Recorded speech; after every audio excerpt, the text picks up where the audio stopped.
विजयते श्री त्रिभंगी राय प्रभु आचार्य वाचा प्रणमामि भाष्य निबंध सुबोधन स्थात्राशयास्ताः मत्स्वान्तागत्य कृपा प्लपास्ता मदीय वाचां वचनतुलंकृतिं नमः श्री वल्लभाचार्य चरणाब्जनखेन्दवे कलिकलमशघातिन्य तदवण्ये चन्म नमः। यमनाष्टक के अंतर्गत श्री द्वारकेश चरण की टीका में 8वां श्लोक अपन देख रहे थे और अपन जो है वो सकल गोपिका संगम स्मर्शम जलाणुभि सकल गात्री संगम या को अर्थ देख रहे थे, जहाँ में अपन ने ये देखो तो कि भगवान और गोपिकान के संग सु जो स्मरश्रम जलकण प्रकट भय वाको संगम जो है श्री यमुना जी सु भयो है और वाही स्मरश्रम जल कणन सु जो है कणन के संगम की वजह से जो है श्री यमुना जी अपने को तनु नवत्व को दान करे। तो तहां शंका उठाई हती कि भाई स्मरश्रम जल जो है वासु तनु नवत्व की प्राप्ति क्या प्रकार सु होवे है। तो वाकई समाधान में अपन ने देखो तो कि भगवान के श्रीअंग सु प्रकट भयो जो स्मरश्रम जल है वो एक लौकिक देह सु होवे वारो स्वेद जल पसीना के जल जैसो नहीं है, बल्कि अलौकिक है, रसस स्वरूप है, यासु वो तनु नवत्व को दान करे है। यहां ताई अपन ने देखो तो आगे कहे हैं अभिरीति सकल गोपिका संगम इत्यनेन पुष्टि पुष्टि मार्गांतरंग भक्तत्वे स्मरश्रम जलाणुभिरनेन सर्वदैतद्रस पूर्णत्वम सकल गात्र जैरनेन भक्तानुगुणत्वम संगम इत्यनेन लीला मध्यपातित्वम चादिपदेन तत्समान सौभाग्यवतित्वेन तद विरुद्ध स्वभावात् यथा रजोगुण प्रधाना सा लक्ष्मी ही जीवान मदेन केवल भजन कर्तृन भगवद विमुखान कृत्वा स्वर्गादि लोभेन प्रवाह मार्गे निपातयति न तथेयमिति तत्सपत्नीत्वात् दृश्यते ही परस्परम विरुद्ध स्वभाववत्यः सपत्न्यो लोके एतदेव विशदयन्त आहु स्वस्यै तदिति एभिः विशेषणैः इत्यादि शब्दों के द्वारा कहे गए सभी विशेषण श्री यमुना जी में इस प्रकार से योजित होंगे। तो अब जा प्रकार सु जो अलग अलग जो यहाँ श्री यमुना जी के लिए विशेषणन को प्रयोग किया गयो है, सकल गोपिका संगम स्मरश्रम जलाणुभिः सकल गात्र जय संगम, इन सब विशेषणन को श्री यमुना जी सु क्या प्रकार सु अपन जो है वो योजित कर सके हैं या क्या प्रकार से ये विशेषण श्री यमुना जी में योजित होंगे। वाको कहे हैं कि सकल गोपिका संगम से परम काष्ठापन्न पुष्टि पुष्टि मार्ग की अंतरंग भक्तता। तो सकल गोपिका संगम ये विशेषण श्री यमुना जी को स्वरूप क्या प्रकार से बताया जा रहा है कि परम काष्ठापन्न पुष्टि पुष्टि मार्ग की अंतरंग भक्तता।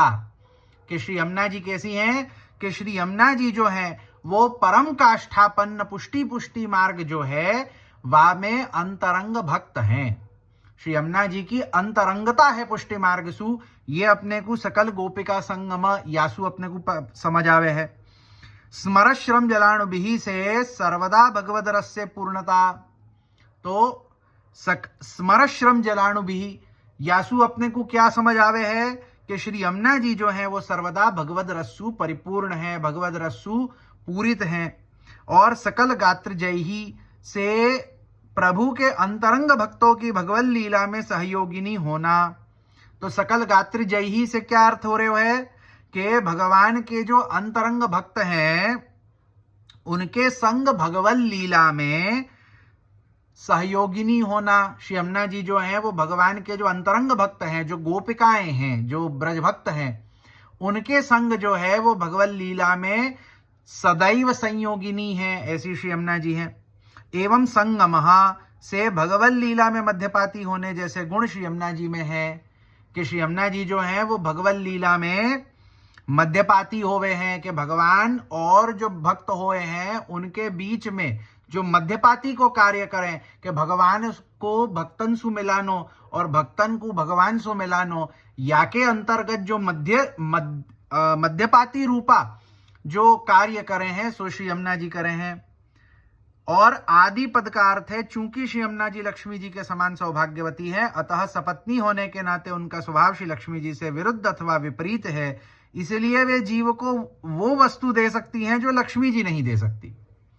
और आगे आदि पद सु क्या समझ आवे हैं कि श्री यमुना जी जो है वो श्री लक्ष्मी जी की सपत्नी है, भगवान की जा प्रकार से लक्ष्मी जी पत्नी है वाही प्रकार से श्री यमुना जी पत्नी है। और काई की सपत्नी है यासु दोनों के स्वभाव की विरुद्धता होवे है। श्री लक्ष्मी जी जो है वो भगवान सु भक्तन को दूर करे है, श्री यमुना जी जो है वो उस श्री लक्ष्मी जी सु विरुद्ध स्वभाव होते होवे के कारण जो श्री यमुना जी हैं वो भगवान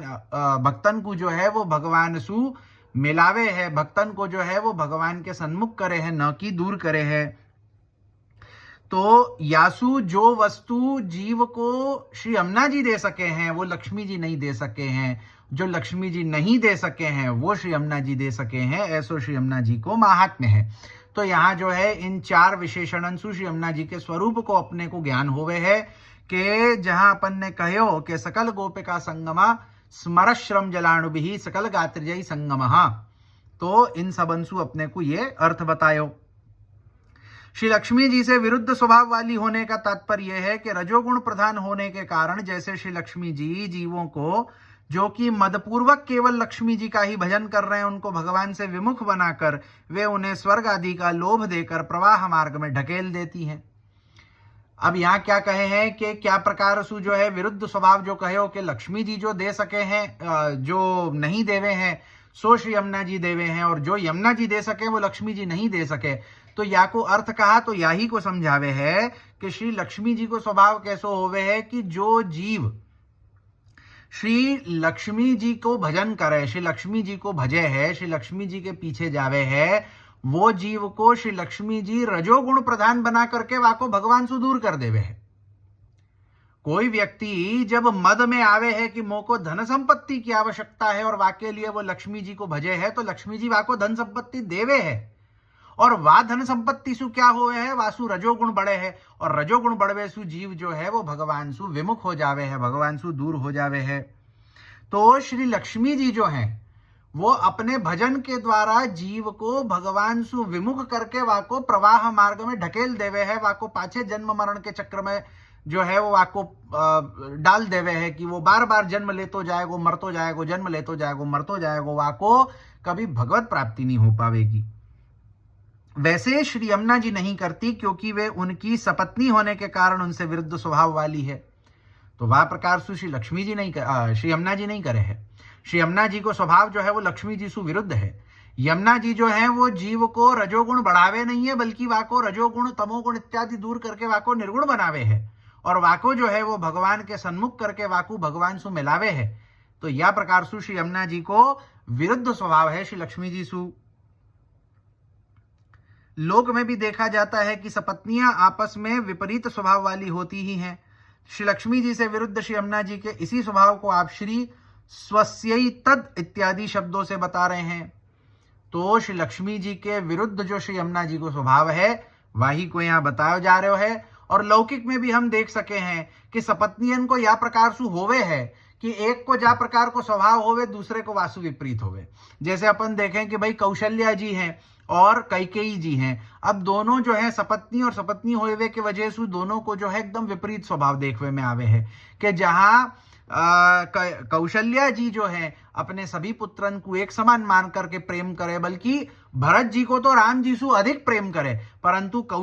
जो कैकेयी हैं वो सपत्नी होवे सु विरुद्ध स्वभाव वाली है कि वो जो है वो अन्य सभी पुत्रन सु अधिक अपने पुत्र को प्रेम करे। यासु जो है वो राम जी को राज्य मिलतो भयो देख करके हृदय में जो है वो जलन होवे लगी कि मेरे बेटा को क्या मिलेगो, और मेरे बेटा को राज्य दिलावे के ताई मुझको जो कछु करना होएगो सो मैं करूंगी।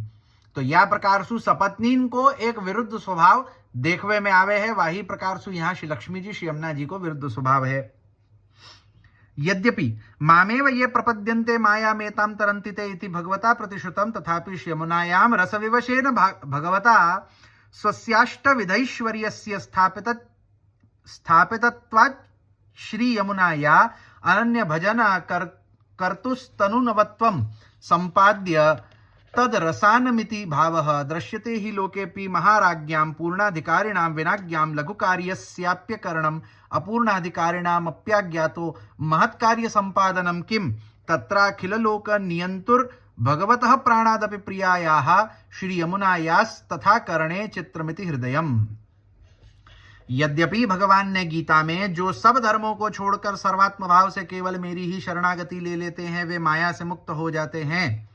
भगवत गीता 7:14 इस वाक्यानुसार शरणागत होने पर खुद ही उन्हें माया से मुक्त कराने की प्रतिज्ञा की है। तथापि अपनी रसलीला प्रकट करने की विवशता के कारण भगवान ने अपने अष्टविध ऐश्वर्य श्री यमुना जी में स्थापित कर दिए हैं। क्या कहे हैं कि गीता के अंतर्गत भगवान ने स्वयं ये आज्ञा करी है कि कोई व्यक्ति अगर अनन्यतासु भगवान की शरणागति को ग्रहण करेगो तो भगवान वाके सभी माया के बंधनन को स्वयं छोड़ाएंगे। परंतु भगवान को जब यह भूतल ऊपर भगवान भक्तन के संग में रसलीला प्रकट करनी हती, भगवान को जब अपने भक्तन के संग में रसात्मक लीलाएं करनी हती, तो भगवान ने क्या कियो कि अपनी जो अष्टविध ऐश्वर्य जो भगवान के हाथे जासू भगवान अपने शरणागत जीवन के माया के बंधनन को छोड़ावे है, उन अष्टविध ऐश्वर्यन को दान भगवान ने श्री यमुना जी को कियो कि जब ताई मैं रसलीला कर रहा हूं तब ताई इन अष्टविध ऐश्वर्यन को श्री यमुना जी आप धारण करो।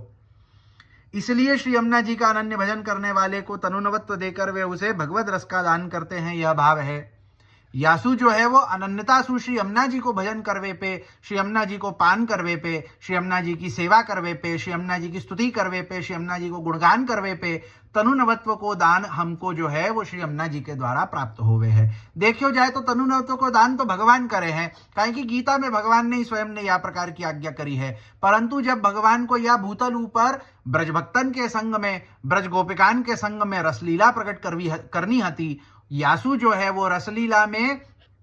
एक प्रकार सु जो है वो अड़चन लाइवे वारी जो ये अष्टविध ऐश्वर्य, कहीं कि भगवान जो है ये सब इन दूसरे कार्यों में लग जाएंगे तो रसलीला में अपने ब्रजभक्तन को भगवान आनंद कब और कहां सु देंगे। यासु जो है भगवान ने, और भक्तन के संग में आनंद करनो है तो ऐश्वर्य आदि को थोड़ो दूर हु करनो पड़े ना। भगवान भक्तन के संग में भक्तन के बराबर होंगे तब तो भक्तन के संग में आनंद करेंगे। अब भगवान जो है सदैव ऐश्वर्यन को धारण करते भाई भक्तन सु बड़े बन करके रहेंगे तो भक्तन को वो आनंद ही नहीं आएगा, कहीं कि वहां बराबरी की बात जो ब्रज गोपिकान के संग ने या ब्रज भक्तन के संग में भगवान ने जा प्रकार की लीला करी है कि ब्रज गोपन के जो है वो ब्रज गोपन में कोई को आप अपने कंधा ऊपर बैठावे हैं, कभी आप कोई के कंधा ऊपर बैठे हैं, कभी अपनो जूठन कोई को खिलावे, कभी कोई को जूठन आप खावे हैं। या प्रकार को जो आनंद भगवान रसलीला जो भगवान अपने भक्तन के संग करे है, वाके लिए भगवान को अपने ऐश्वर्यन को थोड़ो हटानो पड़े है। यासु जो है वो भगवान ने अपने या ऐश्वर्यन को जो है श्री यमुना जी को प्रदान कियो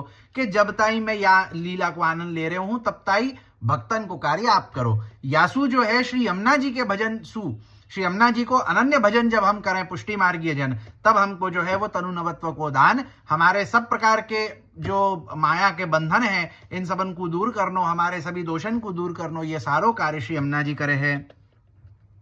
और हमको भगवत रस को दान करे हैं। ऐसा उदाहरण तो लोक में भी देखने मिलता है कि यदि महाराज की आज्ञा नहीं है तो उसके अधिकारी गण भले ही पूर्ण सशक्त भी क्यों न हो, परंतु वे छोटा सा भी कार्य नहीं कर सकते। ठीक इसी प्रकार कोई अधिकारी भले ही पूर्ण पदाधिकारी न भी हो, तथापि यदि महाराज की आज्ञा उसे प्राप्त है तो वह बड़े से बड़ा कार्य भी कर देता है। तो लौकिक में भी अपन ये देख सके या में कोई आश्चर्य की बात नहीं है। कोई आश्चर्य करे कि अरे जो कार्य भगवान कर सके वो यमुना जी कैसे कर सके, तो यहाँ में कोई आश्चर्य की बात नहीं है। लौकिक में भी अपन देख सके हैं कि जा प्रकार सु महाराज अपने कोई पदाधिकारी व्यक्ति को या कोई भी व्यक्ति को अगर आज्ञा कर दे कि भाई मेरे पाछे तुम देखना, मतलब मेरे पाछे जो है तुमको सब कुछ देखना होएगो या देखना पड़ेगो, तो तहां वो व्यक्ति जो है वो कार्य को करवे में सक्षम होवे है, तहां जो है वो कार्य कर सके है, क्योंकि महाराज ने वाको वा प्रकार को अधिकार दियो है। और महाराज अगर कोई को अधिकार नहीं देवे तो वो अधिकारी होते हुए भी कार्य नहीं कर सके है, यह प्रकार सु। तो जाको आज के समय में जो है वो मैं बहुत ही एक लौकिक एग्जाम्पल सु, एक उदाहरण सु कहूं कि जैसे सब लोगन ने जो है वो ये बाहुबली जो है वो ये पिक्चर देखी थी। अब वहां में जो है एक देखो कि जहां राजा को पदभार, राजा को कार्यभार कोई संभाल रहे है और सेना नायक को कार्यभार कोई संभाल रहे है, सो तहां कह दियो कि भाई सेना नायक को पद तो याको होएगो, परंतु या प्रकार के अधिकार याके नहीं होंगे, ये व्यक्ति ये कार्य नहीं कर पाएगो। तो वाही प्रकार सु कि वो वा अधिकार के ऊपर माने कि वो वहां को अधिकारी है, वो तहां जो है एक डेजिग्नेटेड एक स्थान ऊपर वो है कि वो सेना नायक है या वो मंत्री है या वो कोई है, परंतु अगर राजा वा को अधिकार नहीं दे तो वो कार्य नहीं कर पाएगो। और कोई एक छोटो सो, जैसे वहां में जो है एक छोटे से व्यक्ति को जो है वो सेना नायक को पदभार दे दियो, सो तहां विरोध कियो गयो कि भाई ये छोटो सो व्यक्ति जो एक कुत्ता है और वाको जो है वो तुम सेना नायक जैसो कार्य दे रहे हो। सो तहां वही बात है कि भाई महाराज अगर अधिकार प्रदान करें तो कोई व्यक्ति जो है वो कोई अधिकारी या कोई जो है वो बड़ो एक पदवीधारी नहीं होएगो, परंतु महाराज के अधिकार देवे सु वो अधिकारी बन जाएगो, वो कार्य को संभाल सकेगो। वही प्रकार सु श्री यमुना जी को अधिकार भगवान ने दियो है कि भक्तन के जो है वो दोषन को दूर करके उनको तरुणवत्व को दान करके उनको जो है वो भगवत रस को अनुभव करवानो, उनको जो है वो लीला की प्राप्ति करवानी। तो भगवान के आज्ञासु और भगवान के अधिकार देवेसु श्री यमुना जी वा प्रकार के अधिकारी हैं कि श्री यमुना जी अपने को तनुनवत्व दान कर सके, अपने को भगवत रस को अनुभव करवा सके। ऐसे में तो समस्त लोक के नियंता भगवान के प्राणों से भी अधिक प्रिय श्री यमुना जी यदि जीव को भगवत रस का दान करे, इसमें क्या आश्चर्य है। तो जब लोक में लौकिक में एक छोटो मोटो कोई व्यक्ति हूं, जब महाराज की आज्ञासु अधिकारी हो जाए है, पदाधिकारी बन जावे है, तो यहां तो श्री यमुना जी भगवान की प्रिया हैं, भगवान की अत्यंत प्रिय हैं। उनको यह प्रकार सु अधिकार प्राप्त होनो और उनमें यह प्रकार की सामर्थ्य होनी कि वो अपने को भगवत रस को दान कर सके, या में कौन सी आश्चर्य की बात है। अन्वयस्तु हे प्रिय कमलजा सपत्नी तव स्तुतिम कह करोति तत्र हेतु यत् हरेरनुलक्ष्यम लक्ष्म्याः सेवया आमोक्षतः सुखम भवति तव कथा इयम अधिका यत् सकल गोपिका संगम स्मरश्रम जलाणुभिः सकल गात्रजय ही संगमो भवति लक्ष्म्याः यत् न भवतीत्येतेषा मध्याहारः एवं अस्मिन् पद्ये तनुनवत्व संपादकत्वमष्टमैश्वर्यं दर्शितम्। अब यहाँ पूरे श्लोक का अन्वय यूं होगा, हे प्रिय, हे कमलजा, श्री लक्ष्मी जी की सपत्नी श्री यमुने, आपकी स्तुति करने में कौन समर्थ हो सकता है। तो यहाँ एक पूरे श्लोक को अन्वय करे हैं कि हे श्री लक्ष्मी जी, हे श्री यमुना जी, श्री लक्ष्मी जी की सपत्नी, हे श्री लक्ष्मी जी की सपत्नी श्री यमुना जी, आपकी स्तुति करवे में कौन सामर्थ्य हो सके है, कौन की सामर्थ्य है जो आपकी स्तुति कर सके है। क्योंकि हरि के पश्चात श्री लक्ष्मी जी की सेवा करने से तो मोक्ष पर्यंत सुख प्राप्त होता है, परंतु आपकी महिमा तो इससे भी अधिक है। क्या कहे हैं कि लक्ष्मी जी की सेवा भगवान के संग या भगवान के पाछे करवे सु मोक्ष ताई ही केवल जो है वो फल प्राप्ति होवे है। और परंतु यहां जब आपकी बात करें, श्री यमुना जी आपकी बात करें, तो आपको महात्म्य को तो क्या कहनो, काहे की क्योंकि समस्त गोपिकाओं का संगम होने के पश्चात भगवान के श्री अंग में प्रकट हुए स्मरश्रम बिंदुओं से आपका संगम हुआ है। तो श्री यमुना जी आपको महात्म्य तो क्या कहनो, क्यों, काहे की भगवान को ब्रजभक्तन के संग जब संग भयो हतो, जब और उनके संग लीला करवेसु जो है वो स्मरश्रम जल प्रकट भयो हतो, वा स्मरश्रम जल को संगम जो है श्री यमुना जी आपसु है, जो कि श्री लक्ष्मी जी को प्राप्त नहीं है। और यह संगम श्री लक्ष्मी जी को प्राप्त नहीं है, केवल श्री यमुना जी को प्राप्त है। तो इस प्रकार से इस पद्य में तनुनवत्व का संपादन करने वाला श्री यमुना जी का 8वां ऐश्वर्य दिखाया गया है। तो यहाँ जो है 8वें श्लोक में श्री यमुना जी को 8वां ऐश्वर्य तनुनवत्व को दान करनो, ये अपन ने देखियो। यहाँ अपनो 8वां श्लोक पूरो होवे है। अब यहाँ के आगे जो है वो 9वां श्लोक आएगो। यहाँ बात 9वें श्लोक के पाछे जो है अपनो यमुनाष्टक ग्रंथ पूरो हो जाएगो, काहे कि यमुनाष्टक ग्रंथ पे जो 4 टीका हती, वामे सु 3 टीका अपन पहले देख चुके हैं, और ये चौथी जो छेली टीका है वाको अब 6 श्लोक अपन अगले आगे जो है अपन प्रारंभ करेंगे। यहाँ रखें। शिवल्लभाधीश की जय।